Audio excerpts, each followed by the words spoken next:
오늘 본문에 보면 위의 것을 바라보고 땅의 것을 보지 말라고 하셨습니다.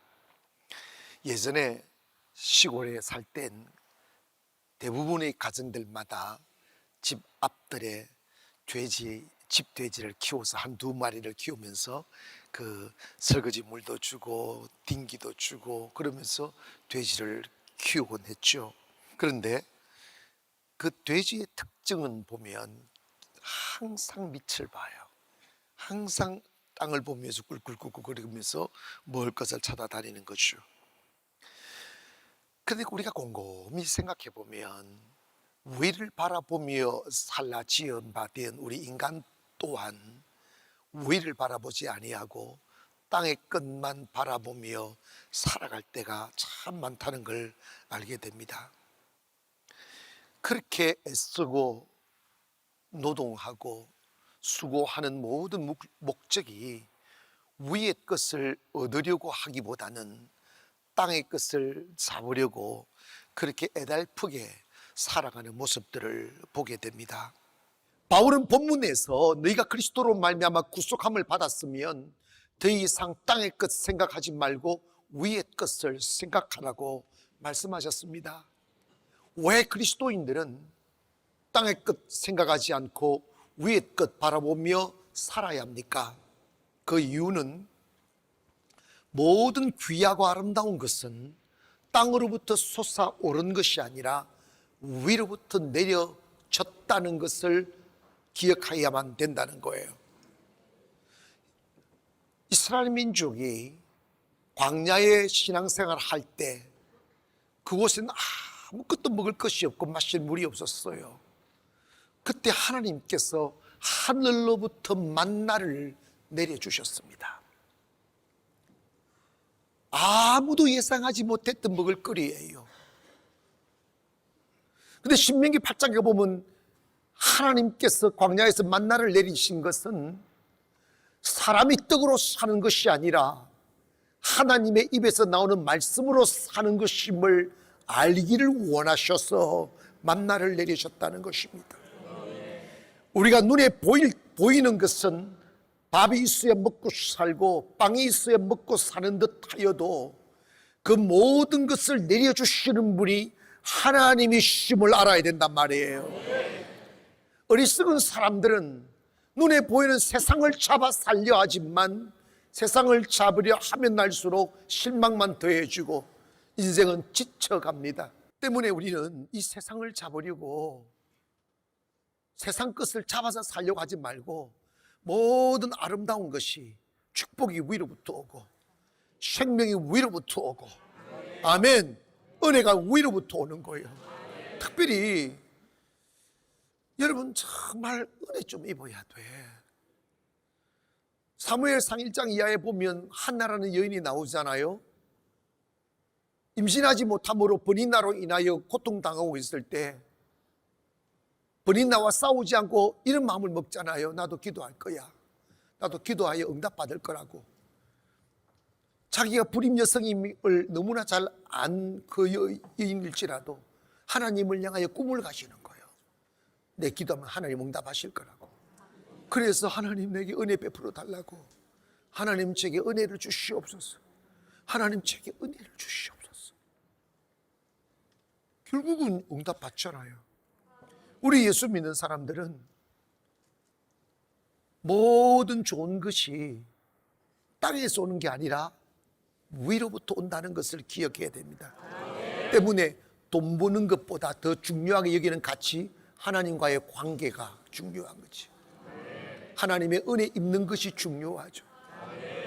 여러분 50이 되고 60이 되면 그렇게 애달프게 세상 잡아버리고 경쟁 사회 속에 뛰어들고 이 사람을 제끼고 저 사람을 제껴가며 제껴진 사람의 통곡과 눈물은 관심 두지 않고 내 만족과 내 배부름에 취해 살아왔던 삶인데 그래서 다 잡을 것 같고 다 내 것 삼을 수 있고 높은 자리에 앉을 수 있을 것 같은 생각이 들었었는데 막상 그렇게 60이 되어 앉아있는 내 자리를 바라보면 욕망이 나를 행복하게 만들 수 없다는 것, 땀방울이 나를 부유하게 만들 수 없다는 것을 체득하게 됩니다.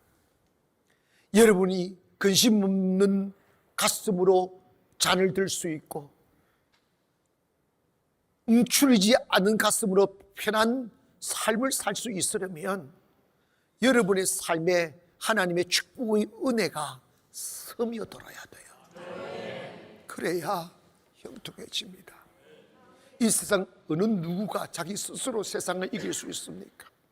이 세상 그 어느 누구가 스스로 자기 꿈을 이룰 수 있습니까?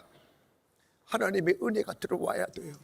그래서 우리는 항상 지금 당장 없다고 세상에 뛰어들어 땅에 있는 것을 잡아서 부유를 누리려 하지 마시고 모든 것을 주시는 분이 위에 계신 하나님의 힘을 기억하여 우리의 눈을 위를 향하여 길을 주의 이름으로 축원합니다. 우리의 눈을 주를 향해라 말이에요. 그럼 주님은 응답하신다고요. 왜요? 모든 길이 위에서부터 열립니다. 아멘 합시다. 오늘 3장 2절에 보니까 위의 것을 찾으라. 거기는 그리스도께서 하나님 우편에 앉아 계시느니라.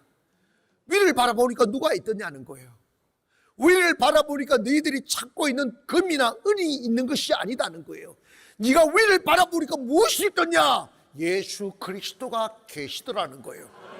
그러면 예수 그리스도가 계신 것과 나와 무슨 상관입니까?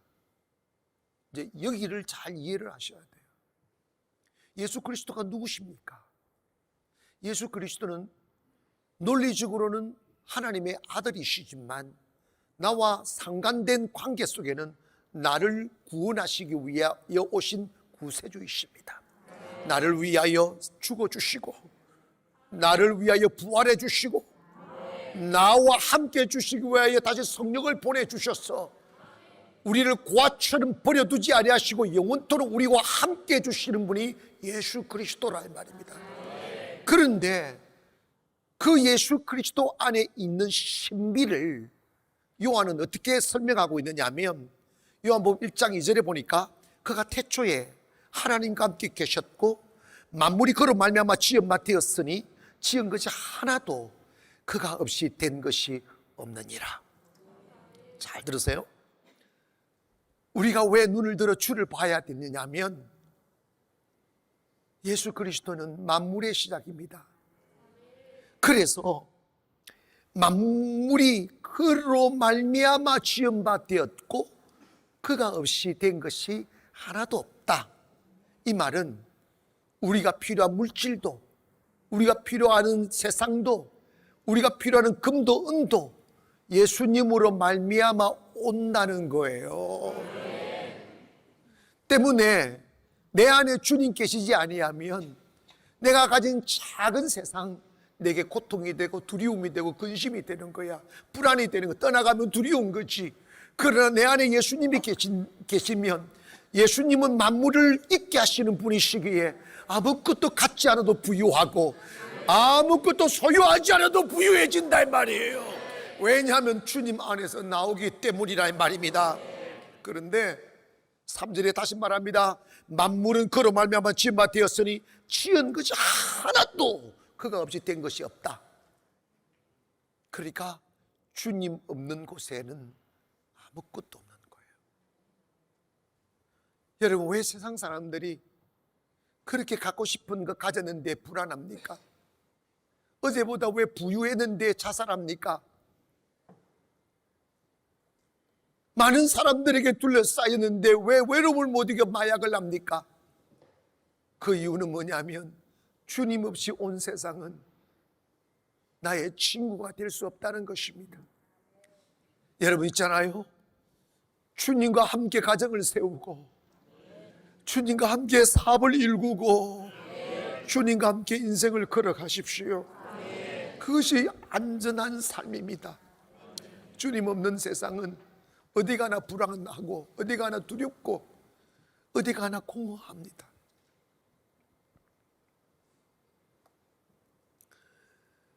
우리가 살다 보면 길을 잃어버려서 나 어떻게 살아야지 하는 절망 앞에 서게 됩니다. 그곳에 가기까지, 그곳에 안 가려고 얼마나 몸부림을 쳤습니까? 나 그곳에 가면 숨 막혀 죽을 거라고, 나 그곳까지는 가지 말아야 돼 하며 막 튕기고 안 가려고 몸부림을 쳤는데 내 의지와 관계없이 떠밀려서 절망의 나락에 떨어져 그 낭떠러지 앞에 서게 될 때가 있다고요. 그런데 평소에 주님을 바라보는 습관이 있는 사람은 그 절망의 시간에 주님을 볼 수 있는데, 평소에 주님을 바라보지 못했던 사람들은 그 절망의 끝자락에서 자살을 선택하잖아. 얼마나 여러분, 죽음이 인생의 끝이라면 무슨 걱정이에요? 그러나 여러분, 죽음 뒤에는 영원히 기다리고 있다는 걸 기억해야 됩니다. 여러분, 우리의 생명 주의 그 신이 절망의 끝자락에 마지막을 선택하지 마시고 절망의 끝자락에서 주를 보기를 원합니다. 그때 교회 오셔서 엎드리세요. 엎드리고 기도하시라고. 거기 아멘 합시다. 하나님이 응답하실 때까지 기다려 보시라고. 저는 수없이 절망의 끝자락 앞에 서봤어요. 여러분 있잖아, 제가 하고 싶은 말씀은 이거예요. 삶의 끝자락에 정말 이게 중요합니다. 삶의 끝자락에 섰을 때 또다시 사람한테 기웃거리고 동정을 요구하고 세상에서 답을 찾으려고 하면 여러분 인생 끝없는 방황이에요. 답 없어요. 누가 인간의 문제를 해결해 줄 수 있습니까? 내 자신도 내가 책임질 수 없는데, 여러분 그럴 때마다 주 앞에 가야 돼요.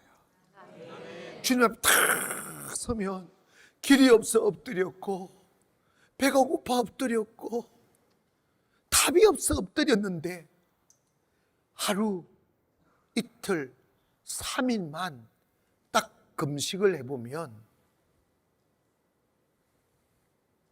눈이 떠져요. 3일만 딱 굶어보세요. 가슴이 편안해져요. 가슴이 부딪히고 마음이 무겁고 죽을 것만 같은 불안감이 드는 것은 욕심이 많아서 그래. 욕심이 많아서 그래. 3일 딱 굶어보세요. 그래서 4일째 보면요, 4일째 딱 가보면요, 배가 엄청 고파요. 배가 엄청 고픈데 마음이 편안해져요. 무슨 그런 자유가 오는지 몰라. 그리고 우리 이성의 껍질이 벗겨지고 영의 눈이 조금 떠지면 놀라운 변화 하나가 일어나는데, 현실이 바뀌는 게 아니라 내가 바뀌는 거예요.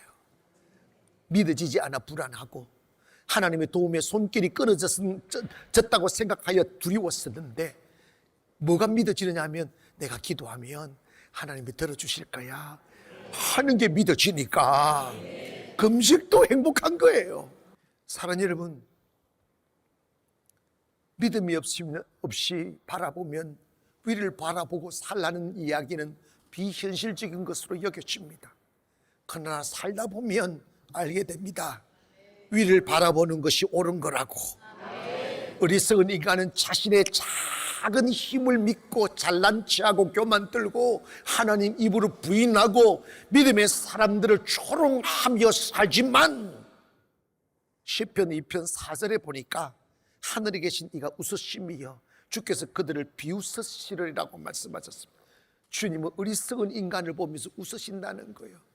잘나지도 못하면서 잘난 체하고 힘도 없으면서 힘이 있는 체하고 윗선 부리고, 정말 여러분 봐봐요. 인간이 뭔가 대단한 것을 하는 것 같아도 인간은 고통 앞에, 질병 앞에, 재난 앞에 아무것도 할 수 없는 나약한 존재임을 알기를 바랍니다.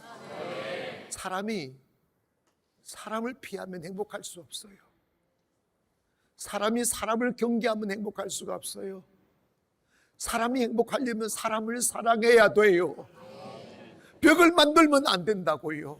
그런데 지금 우리나라 정치는 사람과 사람 사이에 벽을 만들고 편가리게 하고 토막토막 만들어요. 나쁜 짓인지 모릅니다. 그리고 요즘 우리나라 이슈가 뭐예요? 선생님들이 자살한 이슈들이 사회적인 이슈가 됩니다. 선생님들이 자살을 해요. 누구 때문에 자살하냐면 학생들의 괴롭힘 때문에, 학부형들의 괴롭힘 때문에 그 괴롭힘을 못 견뎌 자살을 하는 거예요.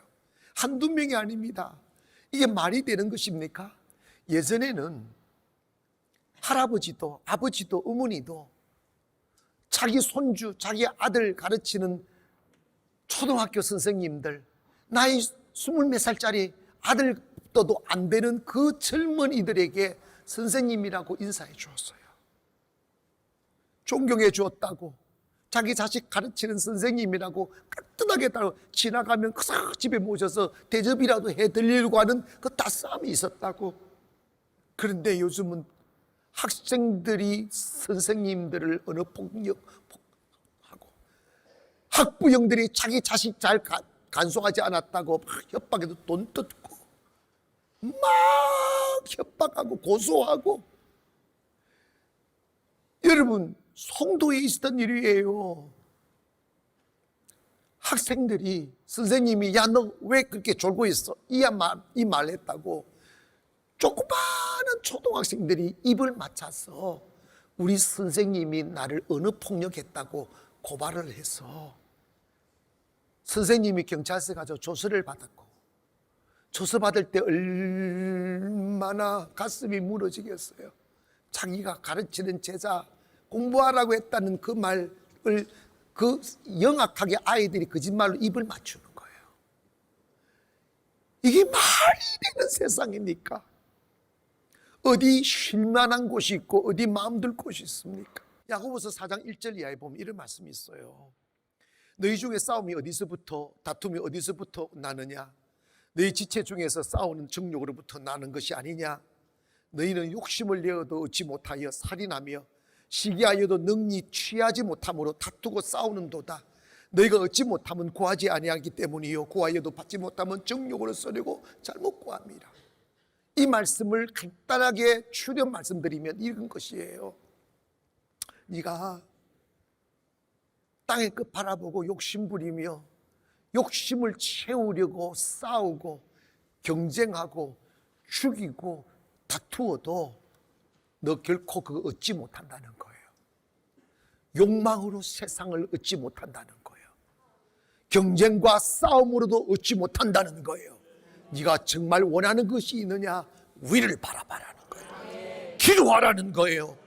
기도하여 얻는 세상은 부작용이 없어요. 다른 사람 해꾸질하여 다른 사람 빼앗아서 내 것 만드는 부작용이 있어요.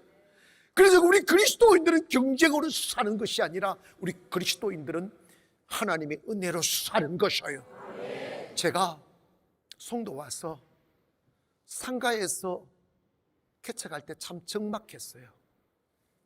제가 춘천에서 개척해서 한 12여 년 됐을 때 성도는 그렇게 많지 않아도 땅이 참 넓었거든요. 그래 5,000평이 되는 땅을 이렇게 있었는데, 그렇게 있다가 송도 와가지고 좀 많은 상가 2층에 세를 해가지고 개척한다는 게 이게 내가 너무 작아지는 것 같고 너무 좀 하여튼 그랬어요. 그래서 제가 어떻게 하면 이 상가를 털어낼 수 있을까? 별재주를 다 부려봐도 답이 없더라고. 여러분 보시기에 제가 그렇게 뭐 공부를 많이 못했거나 좀 나사가 좀 빠졌거나 그렇게는 안 보이죠? 아멘. 그런데 여러분 아무리 머리를 굴려보고 별짓을 해도 사람의 힘으로 상가를 못 털어내겠더라고요. 고민했습니다. 교회들이 많은데 이 교회들과의 경쟁이에요. 결국은 경쟁이에요. 근데 그건 거룩한 경쟁이지. 하나님, 내가 하나님 은혜를 입어야 되겠구나. 하나님의 은혜가 와야 이 상가를 털어내고 나름 땅 위에 교회를 세울 수 있겠구나 하는 생각이 들어서, 하나님, 내가 도대체 이 목회 외에 무엇을 해드려야 주님이 기뻐하시고 은혜 주실 수 있겠습니까? 라고 기도 중에 그 코피는 어린 아이들이 서쳐가서 그래서 제가 이랬어요. 하나님, 내가 지금 아무것도 할 수 없지만 일단 그 고아부터 그럼 하겠습니다 하고 빈손 들고 세부를 간 거예요.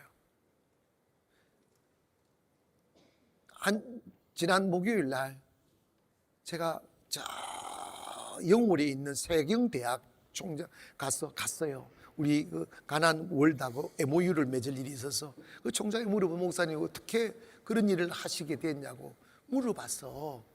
내가 그래서 그냥 이 설명은 안 하고 그냥 좋은 일 해보려고 그랬죠. 뭐 이렇게 대답을 했는데, 내가 솔직한 마음은 하나님이 기뻐하시는 일을 하면 하나님이 나한테 은혜 주시겠다 하는 꿈이 생겼어. 그냥 시작한 일이에요. 그렇게 하다 보니까 선교도 되고 고아원도 되고 교회도, 여러분 사실은 지금에 와서 곰곰이 생각하니까 제가 송도 오기 전에 꿈꾸었던 그대로 이루어졌어요. 그대로 이루어졌어요. 그런데 이게 돈으로 되는 것도 아니고 재주로 되는 것도 아니고 은혜로 되는 거예요. 믿으시면 아멘 합시다. 여러분의 삶에 하나님의 은혜가 오기를 원합니다. 다툼으로 안 된다고, 싸워서 안 된다고, 경쟁해서 안 된다고요. 하나님의 은혜로 되는 거예요. 그래서 우리는 계속 위를 봐야 돼. 괴로울 때 주님 보고, 아멘. 낙심될 때 주님 보고. 중국의 산동성에 한 신념이 강한 한 할아버지가 계셨습니다. 근데 자기가 사는 집 앞에 아주 가까운 곳에 산이 탁 내려앉아서 답답함을 느껴서 이 할아버지가 이 산 옮겨버려야 되겠다 는 생각을 했다는 거예요. 그래서 삽과 리어크를 가지고 산을 파기 시작했습니다. 그 큰 산을 파는 거예요. 그랬더니 동네 사람들이, 아니 영감 지금 뭐 하는 짓이냐고. 나 이거 산 이거 옮겨버릴 거라고. 아니 어느 천년에 이 일을 할 수 있냐고. 아니라고. 내가 파 옮기다가 죽으면 아들이 파면 되고, 아들이 파다 죽으면 손주가 파면 되고, 그러다 보면 이 산이 없어질 거라고. 왜 제가 이 말도 안 되는 이 영감의 이야기를 소개하겠어요? 기도는 그와 같은 거예요. 기도는 마치 움직일 수 없는 산 같은 장벽을 앞에 두고 이 산을 옮겨 바다로 옮기라고 하는 것이 기도입니다. 그러나 분명한 사실은 하나님을 믿고 기도하면 생각보다 빨리 그 산이 사라집니다. 생각보다 빨리 절망은 사라지고, 통곡했던 그 자리에 꽃이 피고, 한숨 짓던 그 자리에 꿀벌들이 날아들고, 할렐루야, 탄식했던 그 자리에 아름다움이 수놓아지는 거예요. 그래서 여러분의 삶의 언덕에 섰을 때, 내 인생 여정 끝내어 강 건너 언덕이 열 때, 그때 주님을 향하여 하는 말이, 내 발걸음을 주님이 인도하셨습니다. 주님의 도우심이었습니다 라고 고백하는 그날이 온다는 거예요. 사랑하는 여러분, 우리 거룩한 습관 하나 기르기를 바랍니다. 슬플 때 사람 찾아가지 말고, 가난할 때 세상 찾아가지 말고, 힘들 때 여러분 제주 부려서 세상 깨서 답을 찾으러 가지 말고, 그럴 때마다 주님을 보기를 원합니다. 기도하기를 원합니다. 저는 여러분들이 세상에서 오래 있으면 답이 없어요. 시간 나실 때마다 교회 오셔서 부르짖어 기도하십시오. 기도는 공짜가 없습니다. 많은 목사님들이 어떻게 가나안 교회가 그렇게 짧은 기간 동안 이렇게 성장하게 됐느냐고 물어요. 그때 제가 이렇게 대답합니다. 목사님 일주일에 예배를 한 번 내지 두 번 드리지 않느냐고. 그렇다고. 우리는 일주일에 예배를 매일 드린다고. 그러니까 10년 갈까 한 1년이 땡기는 거지. 무슨 말인지 모르는 분들은 북한에서 온 거야. 어차피 예수 믿을 것, 어차피 응답 받아야 될 것, 어차피 은혜 받아야 답이 나오잖아요. 눈을 주께로 향하기를 원합니다. 주님 바라보기를 원합니다. 거기에 답이 있다는 사실을 기억하여 절대 절망하지 않고 포기하지 말고 위를 바라보는 눈 가지셔서 하나님의 은혜로 사는 저와 여러분 되기를 주의 이름으로 축원합니다.